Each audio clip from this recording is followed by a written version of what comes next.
Hey guys, it's Emery99 here and welcome to the Strade Bianche gameplay video. The classics are well underway with Omloop and Curne last week, but this is the one that we're most excited about, Strade Bianche in the Italian Tuscany gravel roads. This race has cemented itself as one of the most important races of the season. People are calling it the sixth monument for so long now, and that it's gained quite the reputation, and now it's a World Tour race for the last couple of years. And more importantly, this year Tadej Pogacar is opening its season here in Italy. For us though, we'll be making this playthrough with Lotto Dstny, who's been quite the topic of the early season so far, with Lennert van Eetvelt, winner of UAE Tour, also taking part in his first Strade Bianche. We've also got Maxim van Gils, who's proving to be a great rider for these one-day races, and supported by other riders such as Sylvain Moniquet and young Jenno Bergmoes. Well, the race has started, and unlike real life, I think we are getting rain here, which is not good news for the riders, but good news for us. It'll make spectacular weaving. As you can see from the route on the bottom right, we have 205 kilometers this time around, which means that the race is a bit longer, and we're already attacked with Bergmoes for the breakaway, with De Marchi and Feline, two Italians following us. Also something different today for the 2024 route, the Creator Barna has created the gravel roads as 3-star and 2-star, the most important sectors. But the other sectors that are not so important, they're 1-star, which will hopefully make a good impact on the gameplay itself. Because sometimes in Strade Bianche, in real life, you've got the 40th rider, only 40 riders finishing. But in PCM, the gaps are just, not tough enough. One might say. You can also argue that being 1-star couples is enough, but we're open to changes. Let's see how the gameplay changes with this. The peloton has not settled on the breakaway, 13 riders, and it does look like a strong breakaway. We got Ivan Romeo, could be a good surprise for the race, Simon Guglielmi, we also got Eric Vetter in the breakaway, but rather than the prestige of the riders, the fact that it's 13 man, it is a bit of scary for the peloton. But in this version, as you can see, first 40 kilometers, and we've already got long gravel sectors. Hopefully, I think we're not getting full coverage of the race, but wish we did, because it'll be a very interesting race to follow for the whole duration for sure. Another quick look at the start list. Team Visma Lease Bike, as always, came with a strong lineup. No Wout van Aert or Mathieu van der Poel in this race. Christophe Laporte here leading the line with Sepp Kuss and Attila Valter, who always performs well in this part of Italy. Kasper Asgreen and Alaphilippe lead the line for Soudal Quickstep. We've got Matej Mohoric and Groupama FDJ with Madoua, Romain Gregoire and Lenny Martinez. There we go. As the case with most Strade Bianche editions, these two sectors became huge role in who will be contesting for the race win. Monte Santa Maria in about 40 kilometers still to go, around about 70 kilometers to the finish line now in the longer format. It's the one that will be waiting in the live TV as well, and the one that will be most crucial during the race. Oh no, we have a crash, and it's Maxim van Gils. Sepp Kuss is also involved, so we need to be back towards the front in this gravel sector. The crash happened. Maxim van Gils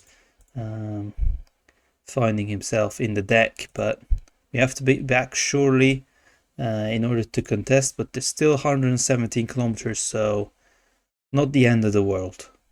The breakaway has started Monte Santa Maria, and now it's time for peloton to start it. It's a 10-kilometer sector, and in this version we've made it, Barna's made it 3-star, so let's see how that will affect. Surely it'll be a pain for the legs, and Lennert van Eetvelt's getting blocked, which is not good. What's happening here, guys? What is this?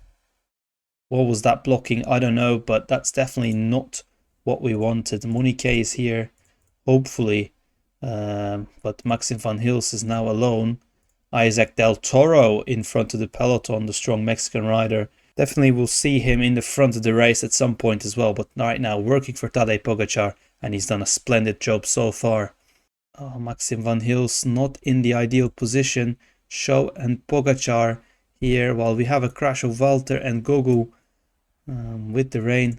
We seem to be seeing a lot of crashes, but we just need to stay in touch here. Maxim van Gils, no, don't lose contact to the front of the race. Romain Bardet, one rider that can definitely do a lot, but Lennert van Eetvelt, he's only got 65 cobbles, and after the crash he seems to be falling behind, and Maxim van Gils, his yellow bar is empty.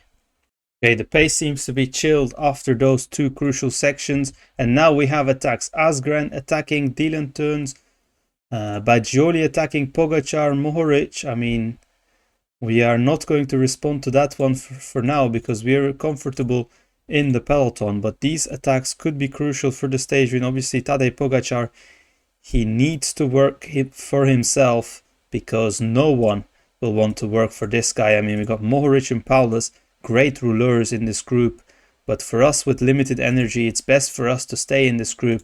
Lennert van Eetvelt, he couldn't even make the front group at the moment. Van Dram, Koes, Romeo, they couldn't as well.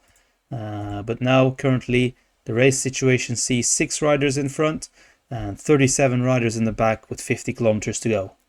Meanwhile, in front, Jonas Kocht from the breakaway has a 2-minute advantage, but that 2 minutes is going to evaporate really quickly as we've come to another climb here, and Tadej Pogacar is right now in front of that 6, while Ineos, FDJ and Jumbo are trying to work together to bring that group back. Sheffield really turning the screw on this group, 1 minute 30 behind the front group of 5. And now just 30 kilometers to go, but we'll soon see some attacks in order to bridge to the front group. Just 30 kilometers left, but we have now 2 important cobble sectors, graveled sectors, that soon mean that probably Pidcock is going to attack. Meanwhile, in the front there are also attacks. Matej Mohoric goes first and Pogacar has to work, and Paulus Asgreen turns to bring him back. You don't want to give Matej Mohoric an advantage. He's definitely a type of rider to attack and win these races from far out. So, but this group's still strong. Vermeersch, Cosnefroy and Kwiatkowski. Mohoric still leads by 30 seconds, but the 4 follows. Now I think we need to make a move. I mean, if not when. I mean, there's a strong pace. I'm going 92 and still can't come in front. So Laporte is turning the screw a little bit. Just need to also contribute to the pace, but we're still 1 minute 40 behind. So it's not going to be our day, it seems. It's going to be these 5 at the front. Mohoric has been caught, but now Asgreen goes and Pogacar does not attack to follow. He rather chooses the pace at the moment, with Mohoric behind, Paulus behind, and Teuns is done. Meanwhile, Laporte attacks, but what is Ineos doing here? I think, yeah, Pidcock is here, but he's not attacking.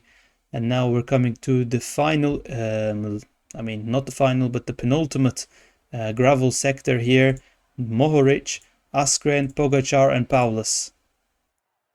We are going to be trying an attack just to, get ourselves in front of that group. We don't have the best energy, but with 10 kilometers to go, I mean, what can you do sometimes?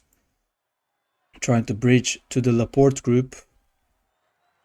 But Laporte is attacking from Teuns.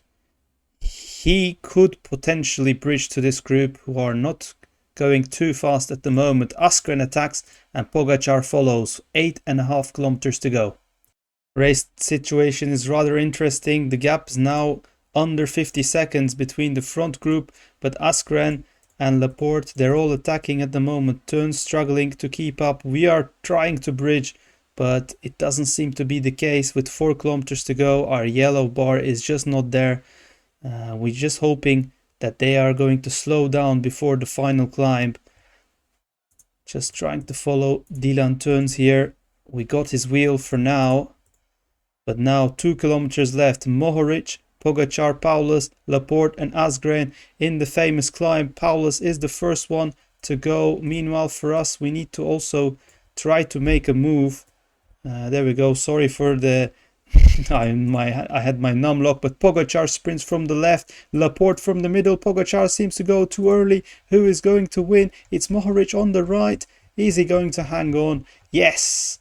Matej Mohoric wins ahead of his compatriot Tadej Pogacar and wins the Strade Bianche after an early attack. And Tom Pidcock comes 6th, Maxim van Gils comes 7th, Alaphilippe in the top 10 and Romain Bardet 10th place, Madouas outside. But what a race! Great strategy by the AI. In fact, even though the stars were maybe a bit too difficult, the peloton exploded on that second, on these sectors. But that's what happens in real life as well. You turn on the TV and you see just 30 people are left. So I actually enjoyed this edition, and Matej Mohoric, the winner of Strade Bianche. Here in the beautiful podium, Strade Bianche is won by Matej Mohoric. Can he replicate this victory in real life today? We shall see, but Tadej Pogacar in his first race day of the season, while Christophe Laporte has to settle for 3rd. For us, with Maxim van Gils, we achieved the 7th place despite a crash early on in the race. I think it was a good result and a fun race. I hope you guys have enjoyed it as well, so be sure to drop a like and comment what team should I play the next races with, Paris-Nice and Tirreno Adriatico. Comment down below. And if you do like this content of real race playthrough with the real start list, be sure to subscribe to my channel and also do tell, because it helps a lot. But for now, it's Emery99 and I'll see you soon.